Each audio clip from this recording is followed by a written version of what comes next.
Nick, I want to run through our updated Friday. Real quick video. So basically at 8 a.m. you come in, you'll input the home programming for Stormbreaker. Uh, that means you copy it over. That takes 15 minutes. From there, it leaves you with 35 minutes to make any edits to that programming. Remember, when you do this, you're going to screenshot and print a week. You're going to mark it up, and then you're going to go back and make the edits in the computer. Again, those points are, I don't want to see any repeated movements. I want functional movement, so on and so forth. 9 a.m., you got a virtual coach. So ideally, if I'm looking at this, you might not finish this in exactly like 8:50, but you'll get most of it done, right? Like I'm not sure you'll exactly get that done, but just FYI. Virtual class you got at 9.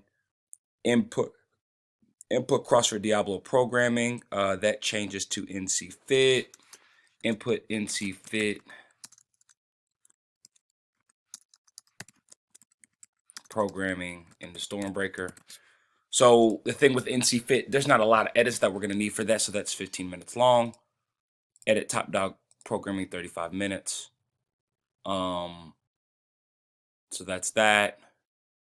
Then at 11 o'clock, email completion of tasks to assistant programmers. So you're going to email me. It needs a script. Hey, William, I am done with programming.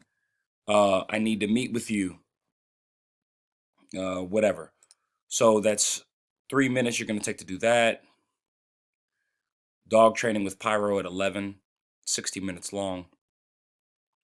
Now, I got to pay attention to this. I got a virtual coach at 12. If I got a virtual coach at 12, we won't be able to do our programming adaptation meeting until 1. So 1 to 1:40, we'll link up with that and bang out that stuff, which means Carly's flyer or emailing Carly and Ruby is going to be at 1:40 to 1:43.